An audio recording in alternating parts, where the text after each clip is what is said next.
Well, tonight is our Election Eve special. It's kind of like Christmas Eve, except tomorrow Jews get to participate too. Yay! Yay! Mazel tov. I'm so excited to be included. To help you decide who to vote for, we have a special debate with members of the Young Labor and Young Liberal parties coming up. But first, let's look at some of the stories that made news this week.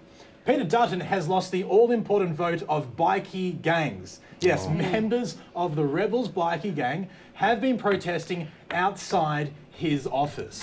I didn't know that. Never knew that Medicare was so important to bikies. Oh yeah, they love it. Well, after they break all the kneecaps, they want to make sure that they're taken care of. Absolutely. Very good. Yeah.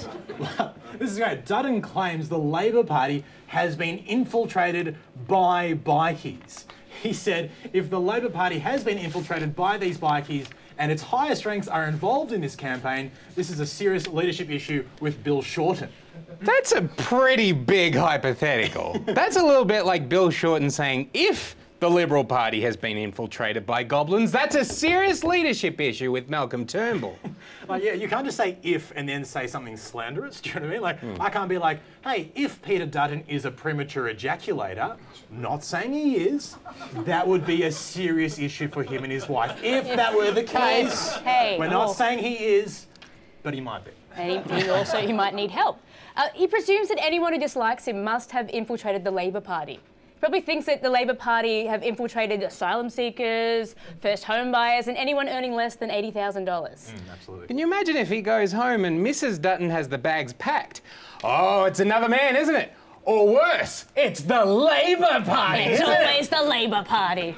You're slutting around. I shouldn't have said that. How exactly? No, keep going. How exactly would bikies infiltrate Labor?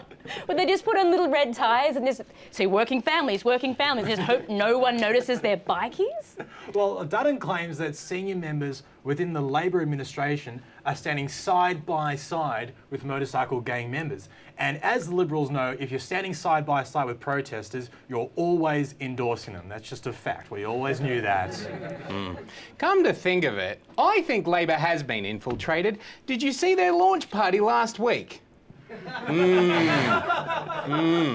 I actually had a look at Labor's 100 positive policies, and some of them are a little bit troubling. One of their policies on their website is free leather jackets and face tattoos. That's suspicious, isn't it? I thought that was weird when I read their other policy, which is tax deductions for meth labs. Yeah. Well, it also explains why they changed their slogan to "Let freedom ride," standing up for traffickers and manufacturers. Cowabunga.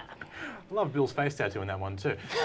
But just when you thought the plot couldn't get any thicker, Malcolm Turnbull has been seen wearing this leather jacket. Wait, you mean the bikies have infiltrated the Liberals too?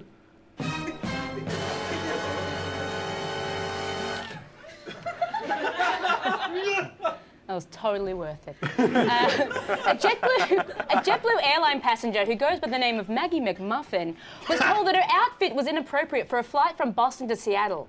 Miss McMuffin was asked to cover up her hash browns or get off my plane. So I just always wanted to say that. Why did they kick McMuffin off? Was it after 10:30 a.m? Excellent. Well, because of what she was wearing. So here's what she was wearing. Whoa. For breakfast. I don't think those shorts are very revealing, especially because normally she is a burlesque dancer and she gets around in this sort of garb. Now, just to be clear, was she wearing that raccoon on the flight? Raccoon, it's a strange meat to put in a McMuffin, isn't it? Not the first time.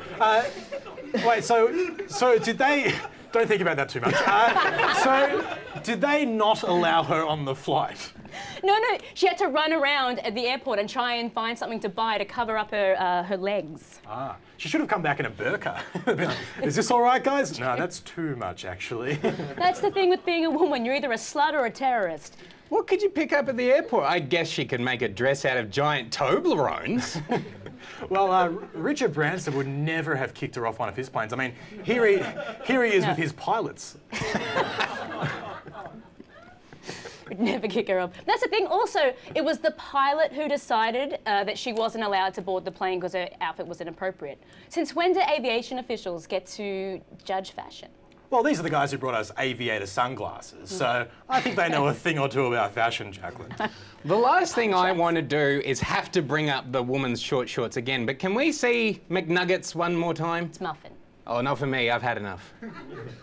So if we look at those shorts, they kind of look like this woman's shorts.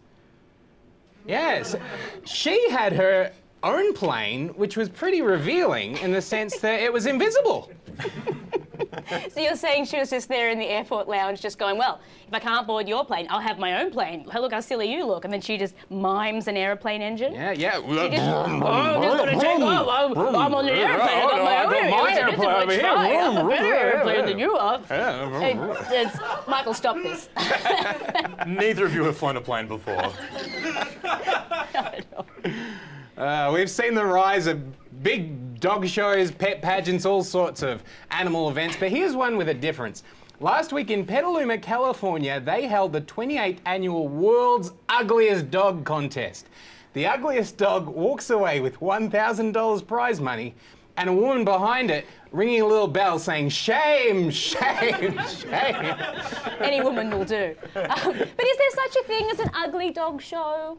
Wait, $1,000? I don't have an ugly dog, but I do have a good-looking dog and a wrench. Oh, no, don't you do that, Michael. You'd be disqualified. No. Participants have to provide proof that the animal is healthy. The contest is about, and I quote, showing the world that these dogs are really beautiful. Yeah, nothing says really beautiful like first prize at the ugliest dog competition. So when you say competition for ugly dogs, this is what I imagine the contestants look like. Farmer Hoggett's up to his old tricks again. There's nothing in the rules against it. Damn you, Father Hoggett! That'll do, Pig. That'll do. I don't get that joke either. That's fine. I tell you what, I can show you the actual winner.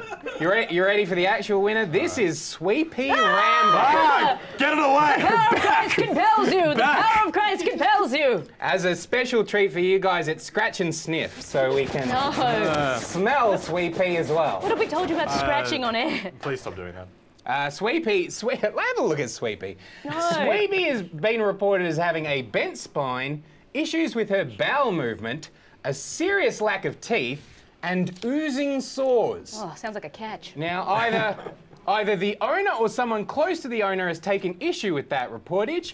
I am horrified, they wrote in a letter to the Guardian. My dog does not have oozing sores.